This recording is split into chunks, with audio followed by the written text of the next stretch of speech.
நம்ம வெளியில இருக்கக்கூடிய அந்த 4 எக்கானமி அண்ட் டெக்னாலஜி, அது அவுட்டர் ரிசோர்சஸ், வெளியிலிருந்து எடுத்து யூஸ் பண்றோம், எஃபெக்டிவ் கிடையாது. நமக்குள்ள இருக்கக்கூடிய அந்த கனிவு, அந்த ஜஸ்டிஸ், நீதி, அறம் கொடுக்கும்போது அதுதான் எஃபெக்டிவா இருக்க முடியும். அதுதான் பேஸ். இதுதான் நம்ம விளைச்சல். நமக்குள்ள அருமையான விளைச்சல் இதுதான் அறம் என்கின்ற விளைச்சல் தான் 100 மடங்கு விளைச்சல். அதைத்தான் இயேசுநாதர் நமக்கு சொல்லி காட்டுகிறார். தொல்காப்பியத்துல இயேசுநாதருக்கு முன்னாடி 200-300 வருடங்களுக்கு முன்னால் 5 நிலங்களாக பிரிக்கிறார். குறிஞ்சி, முல்லை, மருதம், பாலை என்று பிரிக்கிறார். அந்த 5 நிலங்கள் நல்லா நமக்கு தெரியும். எல்லாத்தையும் சுரண்டிடும், எல்லாத்தையும் நோண்டி எடுத்துட்டோம். அந்த நிலத்தில் என்ன இருக்கின்றது, குறிஞ்சி மலைன்றோம், அந்த இதெல்லாம் நோண்டி காலி பண்ணிட்டோம், மலையே காலி பண்ணிட்டோம், குறிஞ்சியே போச்சு. 2வது மருதம், அதுதான் நம்ம மனுஷன் தன்னலத்துக்காக முல்லையை அழித்து அவன் ஒரு மருத நிலத்தை இவன் உருவாக்கியது, மனிதன் உருவாக்கியது. ஸோ அதுவும் கம்ப்ளீட்டா தரித்திரத்தில் இருக்கிறது. 3வது முல்லை, காடுகளை அழித்தோம், அந்த காடுகளில் இருந்த வளங்களை எல்லாம் சுரண்டினோம். பாருங்க, எல்லாமே வெளியே தான் சுரண்டிக்கிட்டு இருக்கோம். அதே மாதிரி நெய்தல் மக்கள் நீர்நிலைகளை எல்லாத்தையும் போட்டு காலி பண்ணாங்க. மீன் 80% எல்லாமே அவங்க. ஸோ அந்த ரிசோர்ஸும் காலி. கடைசியா பாலை நிலத்தோடு விட்டு வைக்கல. அரேபியாக்காரங்க பெட்ரோல், டீசல், மண்ணெண்ணெய், பாலை நிலம் தான் ரிச்சா இருக்கு. ஸோ அங்கதான் பணமே பண்றாங்க. ஸோ இப்படி 5 நிலங்களையும் சுரண்டி விட்டோம். இப்பொழுது ஒரே ஒரு நிலம் மட்டும் சுரண்டாமல் அப்பட்டமாக இருக்கிறது. அதுதான் மனிதம் என்று சொல்லக்கூடிய நிலம். மனிதம் என்று சொல்லக்கூடிய நிலம் தான் அப்பட்டமாக எல்லா இயற்கை வளங்களையும் வைத்துக் கொண்டு வெளியில் இருப்பதை சொல்லினோம். இப்ப நம்ம உள்ள என்ன இருக்குதுன்னு முதல்ல நம்ம பார்த்திருந்தோம்னா அங்க கையே வச்சிருக்க மாட்டோம். ஏனென்றால் போதும் என்ற மனமே என்று சொல்லி எனக்குள்ளதான் எல்லாமே இருக்கு. நான் தான் அழகு கொடுக்கணும்.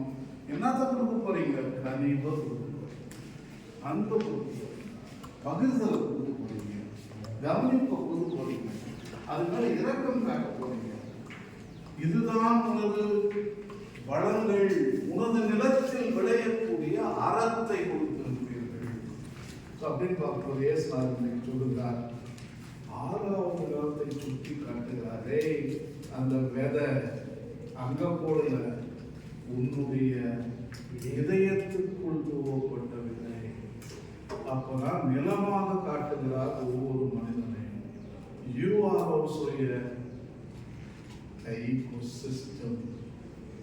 சுற்றுச்சூழல் அமைப்பு, மனித சுற்றுச்சூழல் அமைப்பு. நீயும் நானும் அதற்கு தகுதியானவன். ஏனென்றால் மனிதானி மண்ணாய் இருக்கிறார், மனிதனுக்கு போவார். நீ நிலத்தால் செய்யப்பட்டவன் என்று வேதம் சொல்கிறது. அந்த நிலத்தில் நீ நிலமாக இருப்பதால் தான் இயேசுநாதர் விதையை அங்கே தூவினார்கள் என்று அந்த விதைப்பெண் ஓமையுடைய ஒரு விளக்கத்தை ராத்திரி நேரம் சீடர்களுக்கு தனியாக பாடம் கொடுக்கிறார். ஸோ இன்றைக்கு 5 நிலங்கள் தொல்காப்பியர் சுட்டி காட்டாத மற்றொரு இடத்தை இயேசுநாதர் பூர்த்தி செய்கிறார். பின்னால் குறிஞ்சி, முல்லை, மருதம், நெய்தல், பாலை, மனிதம் 6வது நிலம். இந்த பிப்ளிக்கல், அதாவது 13-19 ஒரு புதிய இனத்தை நமக்கு காட்டுகிறது, ஒரு திணையை காட்டுகிறது. ஸோ அதுதான் நம்முடைய சிறப்பு என்று நாம் சொல்லலாம். ஸோ இப்போ குறிஞ்சி மலையை மட்டும் ஆகாது, அதை நம்ம சேர்த்து சொல்லணும். அதனால தான் அவர் என்ன பண்ணாரு, இலக்கணம் பண்ணார். யாரு? தொல்காப்பியர். குறிஞ்சி என்பது மலையும், முல்லை என்பது நெய்தல் என்பது மருதம் என்பது பாலை என்பது மனிதம் என்று சொல்வது அறமும் அறத்தை சார்ந்த இடமும். இப்ப இலக்கணம் பண்ணும்போது ஒழுங்கா பண்ணணும். தொல்காப்பியர் பண்ண இலக்கியத்தோடு ஒத்து போகணும்னா 6வது திணையை நான் காட்டினால் மனிதம் என்பது அறமும் இடமும். இதுதான் இப்போ நீங்க பாருங்க, இப்பொழுது ரிசோர்ஸஸ் எங்க இருக்குதுன்னா நமக்கு உள்ளதான். ஸோ எல்லா ப்ராப்ளத்துக்கும் சொல்யூஷன் யாருன்னா மனிதம் தான். குறிஞ்சி இல்லை, முல்லை இல்லை, மருதம் இல்லை, நெய்தல் இல்லை, பாலை இல்லை, 5ம் கருவாடு மாதிரி ஆக்கி வச்சிருக்கோம். எல்லாமே கபாலீஸ்கரம் பண்ணிவிட்டோம். எல்லாத்தையும் காலி, எல்லாமே எக்ஸாஷன்.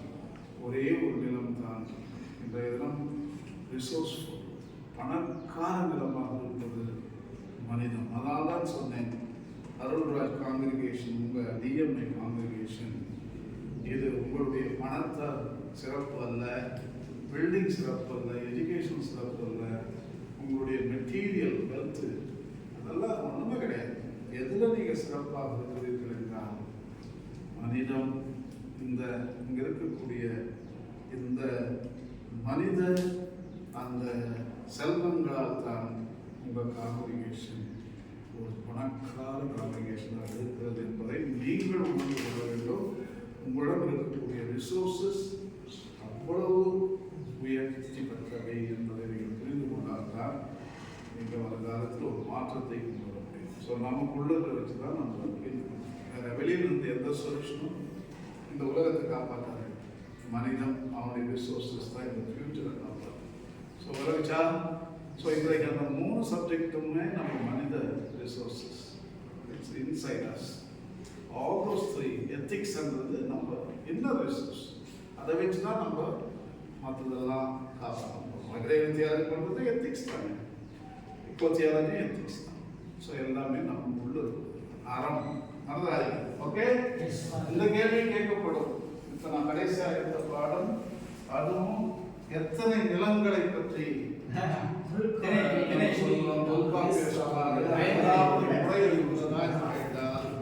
நான் சொன்னதை பிப்ளிக்கல் கோட்டேஷனோட நம்ம ஆர்கியூ பண்ணணும்.